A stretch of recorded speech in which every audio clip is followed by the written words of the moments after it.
What's up, guys and gals? Welcome back to the Nerd Castle. Today in the world of indie games, we're going to be taking a look at the Kickstarter demo for a title called Circle of Kerzoven. This is a medieval fantasy city builder, colony survival game, whatever it is you prefer to call games like Banished.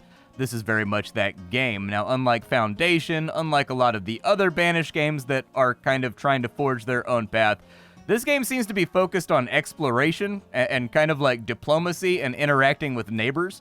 And so it's kind of an interesting angle to take. So we're going to go ahead and take a look at the game here today for about 25-30 minutes. See if it's something you wanted to add to your wish list or pass on. If after watching this you did want to investigate the game further, you can look down below in the description. You'll find the game there. I'm going to do my best to kind of point out things I like, I don't like, things I noticed. Because this is a Kickstarter demo right here, I think it's always a really good idea to sort of lock that down. Because when it comes to Kickstarter, if you're planning on using other people's money to make your game, everything should be on the up and up. And honestly, I expect like the utmost quality of work, like the best work of all the work, because now, you know, there's people that can be hurt on the line. And so anyways, the link's down there. On top of that, you can also take a look down there and you'll find a link to my Discord and my Twitch stream. Just in case you wanted to hang out live, let's go ahead and kick off a new game. We're going to choose the Veltheim map, and then we're going to skip over all the narrative text. Basically, here's a synopsis of the storyline. We've been sent to the hinterland to look after it and to develop it because the center part of our empire is overcrowded, and that has led to friction and problems. Thus, in order to alleviate problems somewhat, the king has sent us here, not only to get us out of his hair, but to start a new settlement that is in a land of like milk and honey, like Canaan. There's good stuff all over the place. So we're going to start out by just dropping down a gatherer's hut. That seems to be par for the course with games like this. You're either picking berries or, you know, you're picking apples. That's usually how this whole thing starts out. UI for this game, fairly easy to figure out. This is all standard stuff. However, the nice thing about this game is a lot of the UI implements can be moved around. They can't be resized, but you can move them around if you wish to do so.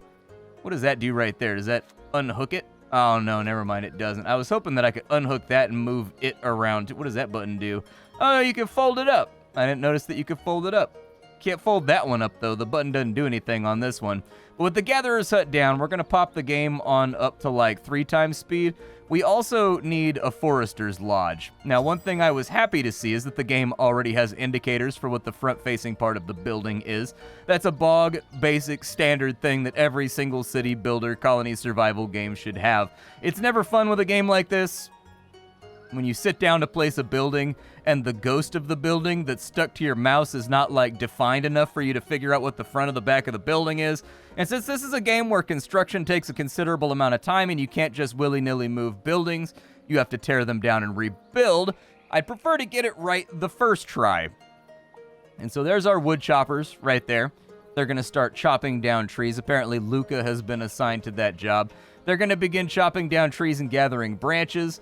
Those trees and branches will then be used in order to make the Gatherer's Hut. And as you can see, little guys are grabbing logs over here. They're doing their upper body workout. They're getting those lats all nice and defined and bringing them logs on home to be a shelter.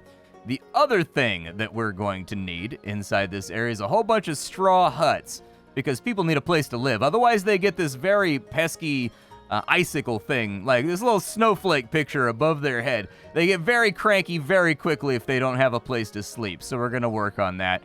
Every single citizen here has needs. They have wants. As you fulfill those needs, you will unlock new tiers of buildings that will allow you to get even further needs. This is very similar to something like Anno or a game like Foundation, where everybody kind of upgrades and your society gets stronger based on how well you are providing for everybody. Looks like they're just waiting on branches now, so we'll see if those ever get dropped off.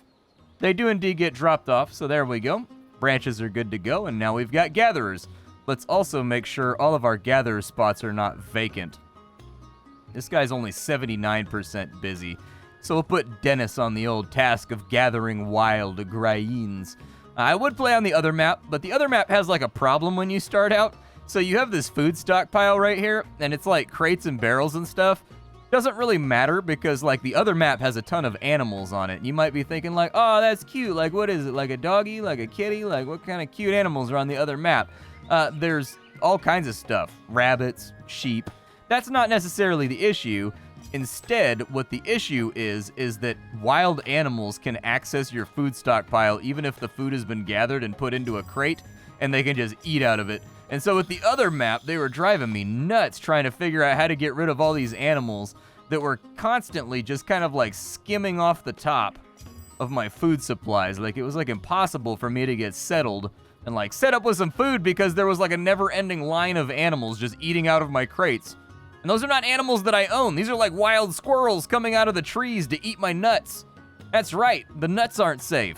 And so anyways, that's why we're not playing the other map. There's too many animals on the other map, and like you gotta kind of like hardcore rush to the hunter's lodge to kill as many of them as possible before they eat your entire food supply, because they absolutely will. That was one thing about the demo that really bothered me, is that for some reason sheep have opposable thumbs and can open crates to eat your food. They are much more inclined to brigandry and banditry than they are in the real world, from what I've noticed. This game also has 300x speed. You might be asking yourself, why would I need 300x speed? I couldn't honestly tell you, because it's awesome. I don't know, I enjoy the fact that I can put my entire game world into like a time warp forward. Makes me happy, especially when there's a lot of building and things to get done. So there you go, 300x speed.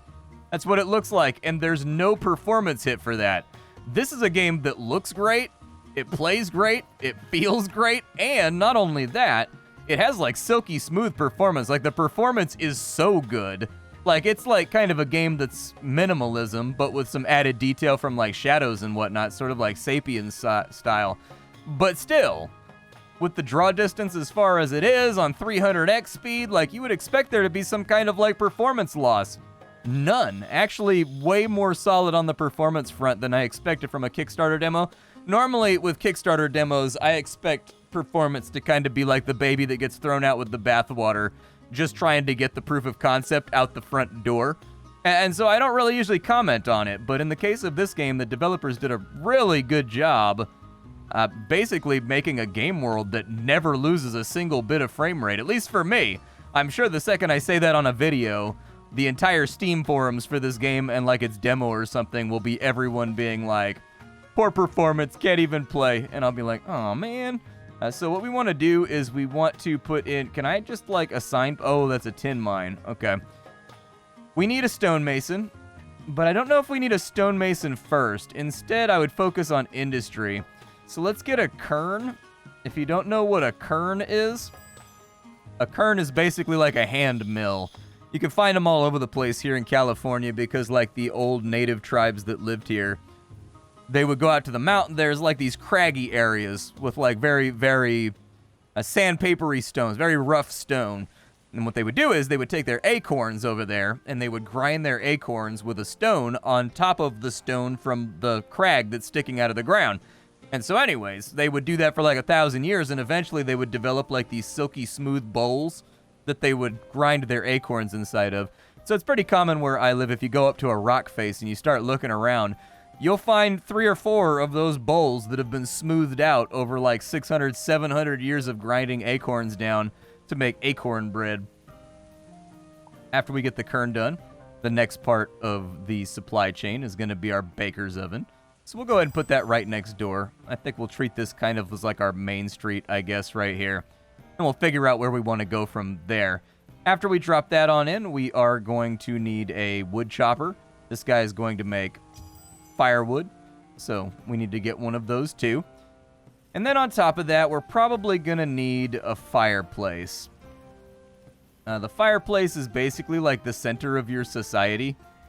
I don't know really where I want to put it, but with the fireplace, people will go here to collect and to like eat food. That's really all that it comes down to, is they'll go to the fireplace, they'll collect, eat food, and then there's people that work at the fireplace that will actually do things like grill the meat and make sure that, you know, the turkey has been properly breaded and that the chicken nuggies have like an infinite source of like honey mustard ready to go with them. Very, very important dignitary positions for any society. If you don't have a magistrate of the Ministry of Honey Mustard, then like, what are you even doing with your civilization? You know what I mean? Like, you gotta have the magistrate of the Ministry of Honey Mustard. Everybody's got one. He serves an important function. That function, we need rocks for this, don't we? That's why nothing's happening. I missed a step in the supply chain. There we go. We'll put that guy over there. Now we should see these buildings get done very quickly. Not just because we're on 300 times speed, which is like the definition of doing things quickly. But the good news here is, now that we have our kern, you'll see this little guy come in here and he will grind flour. He will then take the flour over to the baker's simple oven. Then whoever's assigned to be the baker, in this case Natasha, will turn it into bread. So we've actually got a new food supply coming in so that our megajoules can be strong. For whatever reason, this game measures food in megajoules. I don't know why that decision was made. It's an odd decision. I figure you could probably just conceptualize it down to like, we have 26 food, you know what I mean? And it takes 10 food per day to keep your society alive. But I don't question things. I accept it face value. Megajoules are fun to say. It makes me feel like I'm in an episode of like Beast Wars, like megajoules. You know, it's definitely got like that Energon vibe. It's got that feeling to it. It's got a little bit of that pop. Everybody's up and at 'em at this game at like 4 in the morning, man. They have a way better work ethic than I do. I'm not even gonna lie to you. Like, their work ethic is quite a bit stronger than mine. I don't know, like, so it's like my grandpa, he worked graveyard, like swing shifts, like his entire career, because he was like a military guy. And so he was on like swing shift for forever, which is like you do like a month of day shifts, then you have like a week off, then you do like a month of night shifts. Hated it. Absolutely hated it. But like I have trouble thinking of any job that's important enough that I have to get up at 3 in the morning to go do it. If there's a job that I have to get up for at 3 in the morning, I'm probably not going to last long. I may not even make it to my first shift. I'd be sort of confused about why I applied for that job at all. They're whittling their way through the grain pretty rapidly, which is good. This place is having supply throughput issues due to the fact that nothing is being kind of ferried over from the hand mill. Eventually, someone will bring it over. But who that someone is, shrug. I don't really have like a priorities menu or anything where I can tell them specifically it's the most important for you to do this, or it is the most important for you to do that. And so I can't really reprioritize things right now to make them focus on like shipping and drayage and moving stuff around. Nonetheless, we have flour whenever someone decides to come along and actually cook it. The other thing you need to be aware of is in this game, every single building has upgrades.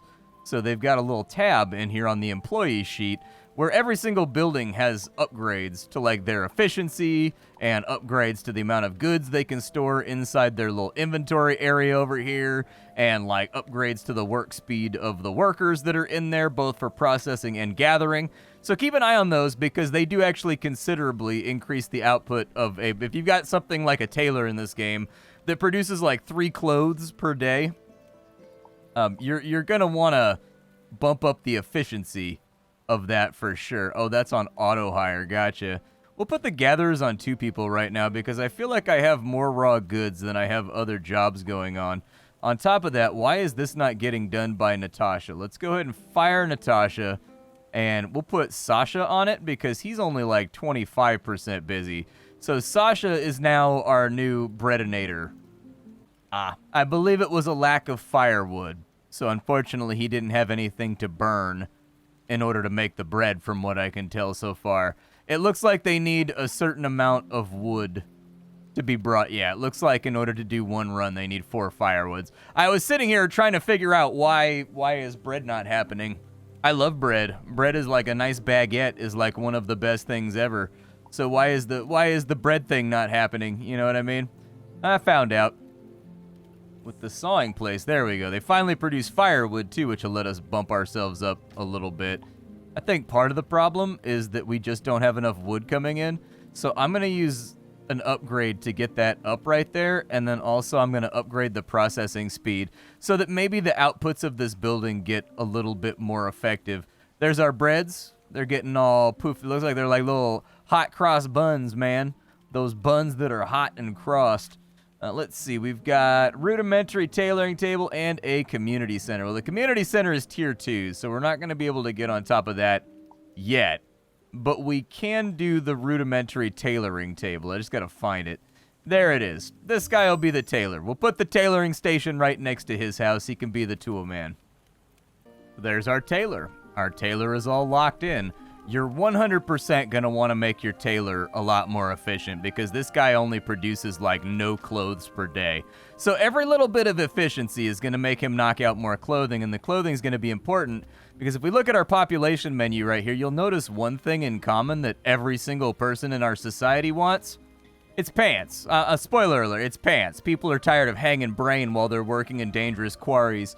And so we need to deliver pants, otherwise there will never be room for a happy and prosperous quarrying, I guess. Or a kerning. Quarrying, kerning. There are a great number of K-related words taking place right now. But we need to get pants on everybody. So over the course of the next day or two, we're just going to leave this thing on like 10x speed. Because we have to wait for all the random grasses that my little guys have been picking up since the beginning of the game to get converted into, look at that, rough rags. There you go. We now have resistance to the hot and to the cold. There we go. So we have effectively produced enough clothing to hit level 2 society. That's good because we had kind of grown out the level 1 society life. Animals are beginning to eat out of my crates, so we are going to have to do something about that. I don't know what it is, dude. The sheeps in this game, they are the biggest risk to the entire game. They're like little hungry dragons that never stop destroying your society. I've seen a pair of sheep ignore an entire field full of apples and food and everything else and go to your supply just to eat out of it. It makes no sense. I'm like, there's food right next to you, bro. What are you doing right now? It's because of this game that I feel like I have a very severe bias against sheep now.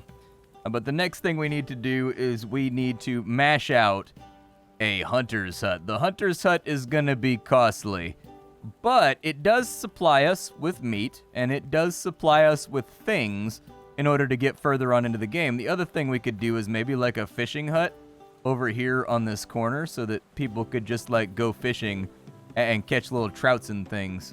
Might be a good idea. Then again, I think we're going to have our population grow a little bit as well. Like, I kind of feel like 12 guys, I feel like we're starting to get to the point where the jobs are going to start to run together. It wants me to get a community center, but I don't know about that one.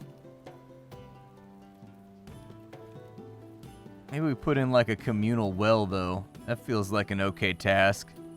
And we do already have the stones at hand in order to make it happen. So just put the well right next to the place that's usually on fire. That seems to be, I'm no civic planner, but it does feel to me like having the water source right next to the place where the fire is sourced from is a good idea, especially because a lot of people don't know this. Flour is super flammable. This used to be a big problem in medieval times. Like, mills used to go up all the time to like static electricity. If you had too many grains and too many like millets and things and too many barley corns and whatnot stored up, or like too many powdered flours inside of there, milling was very dangerous due to the fact that like the smallest static discharge from like your elbow of your tunic could like light off a bunch of flour and burn the whole place down. All rocks have been delivered. Yeah, build that well. Build that well. You guys hammer. Hammer like you mean it. There we go. We now have access to a well, which should supply us with water. It doesn't look like it has any inputs, so I think that's just a thing that we can do without too many problems. It looks like they put Sanny on that job. Hopefully it works out okay. We are dangerously low on like everything. So I don't know what my little gatherers are getting up to, but it may be time to add another person in there. Just as sort of like a floater. If anybody goes down below a certain amount of productivity, they'll use that extra time to work inside of the gatherer's shack, maybe. I try to be careful with this game because sometimes people can end up a little bit overworked and then things don't get done in like a reasonable space of time, which leaves you scratching your head being like, okay, so why is this not done? Why is that not done? And then you're going through the whole like supply chain thing to figure it out. It looks like the bread is not getting made because all of the wood is being brought over here to be planked out. So until we have 10 planks, I don't think anything's getting delivered over to here so that they can actually like bake their bread up. Hey, there he goes. Now he made it. I think that's exactly what's happening. Is this guy prioritizes making planks over just about everything else. You can adjust that priority over here, at least turn it off, and you can also set item limits up in here, which is a really good thing. I actually like that a lot. I think that's pretty cool. And with our community center, you might be saying to yourself, why do you need a community center? You need a community center because this allows you to go on away missions. So it's going to allow you to send people out to go find other societies and things. People can dispose of their dirt and that of the animals here. It stinks. Build it away. Okay, but you need it for agriculture. Sounds like a plan to me. What is that right there? Open dairy production. It's going to smell terrible around here, dude. I live in, like, where I live, there's like a Central Valley area along like Interstate 5, like I-5, that the sheep stole from my well. Fantastic. Anyways, there's an entire section of the Central Valley that's just all cattle farms for like dairy purposes. It smells so bad, dude. Just like cows as far as the eye can see. And like when you drive past there, you can feel it like assaulting the windows of your car where you're just like, oof, that's a powerful stank. I'm guessing the inclusion of like 300x speed was on purpose. It seems like this game has really, really big building projects that take a long amount of time. And those building projects are like a stopgap to where you can get to the next part of the game. And so my assumption is that it's almost entirely because of how many resources it takes to build like big buildings in this game. Like we had to deliver 80 stone, you know what I mean? That's a really long run of stone from the quarry in order to get this thing up and running. And so I'm guessing that's why 300x was included. It's because sitting around waiting for stuff to get built, especially when it takes 6 or 7 days, you know what I mean, in order to knock that out. I wasn't actually looking. It might have been less than that. But there's our community center right here. With the community center, we can now go to the map screen, which will allow us to discover our neighbors. So we already know about Thalheim. And the cool thing about this map is that you can just click on that right there, and you can go visit Thalheim. There you go. That's Thalheim. Look, they got some crops over here. They're growing some stuff and some things. They got fences everywhere. Very neat, very tidy, very organized little city. But we can also go back to our town, and we can discover other towns too. Just be forewarned that discovering other towns, it does cost you something. You don't get to do that for free. Oh, it's almost winter right now. That's worrisome. It may be time to isolate better food sources then.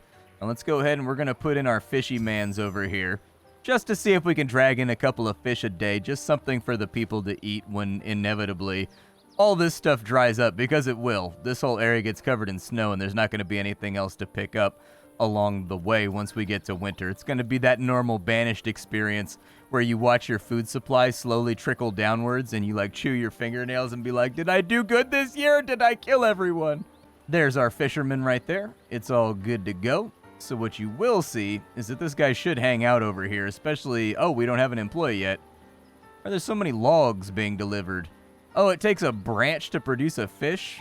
Have no fear, everyone. Have no fear. The noble and glorious Janus has been assigned to gather fish that we might not starve over the cruel and evil winter. This is barely a creek right here. I don't know if they're going to catch anything. Not the place that I would go fishing, but it's the place that we've got. You get what you get sometimes, so hopefully they'll catch something over here and it'll bolster up the food supply. We do have some more mushy mushes coming on in. I'm pretty sure my dog ate a mushroom. Dude, my dog, I swear, he cannot go 2 weeks. I have a bulldog, and it's like he can't go 2 weeks without snuffling something up in the backyard that he shouldn't be eating. Like, I live in it's been really, really rainy this year for like a year straight. Like, this winter was nuts where I live with the rain. It basically started raining in November and didn't stop till like a week ago.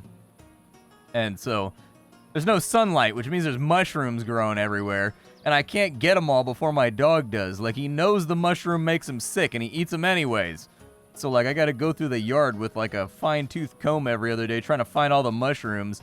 And you miss one, because sometimes they don't sprout up above the grass far enough, and a dog's nose can find that, but a human's eyes can't see it underneath, like, the grass and the detritus. Swear.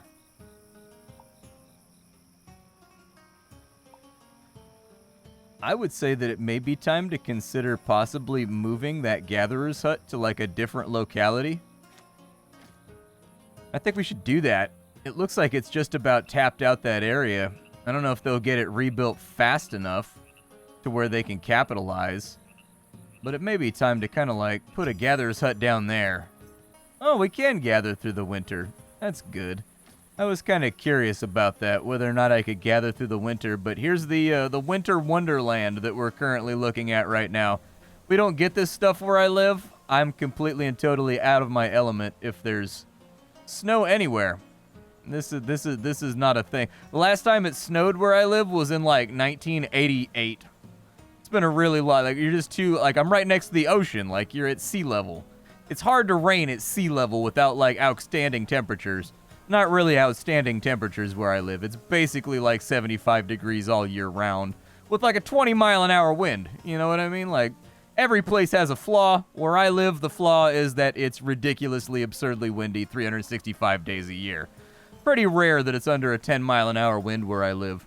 All the trees are grown sideways. It's because I live in like a... I think I live in like a low-pressure zone or something. I don't know. We're right next to the delta, and that's like, I think, a high-pressure zone. I probably got it backwards. But either way, the wind always tries to move in one direction based on, like, pressure differentials. And we are in the direction that it moves in order to be in that desired state. There we go. I said it in a way that makes sense, but also does not make a fool of myself. Are those wolves, dude? Is this lady just sleeping on the ground in front of a bunch of wolves? Why is she sleeping on the ground? There's perfectly good houses you could live inside of. Why are you sleeping on the ground? Who are you? Sanny figures. That's such a Sanny thing to do. I should have known before I even looked. I should have known. I want to build roads. That other society had roads. I'm jealous of their roads. I would like to have one. Yeah, exactly. Just like that. Yup. A little bit of that right there. That looks much better, dude. That looks so good with roads. And look, there's actually, like, depth to the road. Like, it actually carves out, like, a little concavity or whatever. So that it sort of, like, rounds out into the snowbank along the sides of the road. That's really good looking. That looks really good. So far, I'm impressed. For a Kickstarter demo, they seem to have all the stuff in the right spots. I wish every Kickstarter demo was this well put together, in all honesty. Like, this is actually sort of surprising in how well it's put together for just, like, a proof of concept. It makes me kind of wonder how, like, there wasn't, like, a... I would figure a publisher would be sniffing after something that's this technically competent this early on in its development. Like, we're not even in alpha phase yet, and this is decent. This is not bad. This has kind of reminded me of, like, Fabledom when we played that. I think Fabledom has a little bit cuter of an art style because they didn't go for, like, the maximum minimalist thing, or, like, the low poly vibe. I'm not a big low poly guy, so I think I like Fabledom's look a little bit better. But everything seems to be here. I mean, you've got input and output constraints. You've got housing. You've got an exploration system that tangibly seems to move us over into kind of like a diplomatic idea. I forget where the diplomacy menu is, but there's like a diplomacy menu that you can go to where you can do diplomacy with like neighboring towns and stuff. So like if I click on that right there, they'll take 10 bread the next time bread is manufactured, and they'll just discover that town, and then we can get a market and we can trade with our neighbors and stuff like that too. And so they've already got the additive layers in there as well that make it a little bit different from Banished and other games of the type as well. And so I think the bases are fairly well covered with this demo. My name is Splattercat. I sift through the pile to find what is worthwhile in the world of indie games every single day so that you don't have to. Today up on the chopping block, we were taking a brief little impressions look at Circle of Kerzoven, a game that's headed on over to Kickstarter to see if it can find some funding to be completed. My opinion so far is that it's got all the indicators. I mean, it's got all the things that I look for in very early builds of games like this, you know, to really, really vouch for them. And so to have all those things before the game's even in alpha, I think is fairly impressive. Not too bad. The only thing I think that's bothered me so far is that animals can get into your sealed stockpiles. I don't like that mechanic that sheep can just walk up and eat out of your barrels. Like, I feel like if it's inside of a stockpile, it should be safe. It was laying out in the open, like, yeah, fine, they can graze off of it. That's my own fault. But if I have storage crates and things, it's weird to me that, like, a sheep can get into it, you know? I think that was the one thing that jumped out at me that I was, like, head scratched, like, I don't really like this mechanic. There's the diplomacy menu right there. You can see other locations, and you can trade with them, and you can make, like, trade agreements and stuff like that. There's also, I think, requests. So, like, there's going to be either factions that develop inside of your town, or there's going to be factions that develop map-wide, like, globally, that you have to, like, appease, like, fighters guilds or something. I don't really know, but it seems like they've got that blueprint in there. I'm impressed so far with this one. I will catch you all later. Thank you for stopping on in, and that's all I got for you. Bye, folks.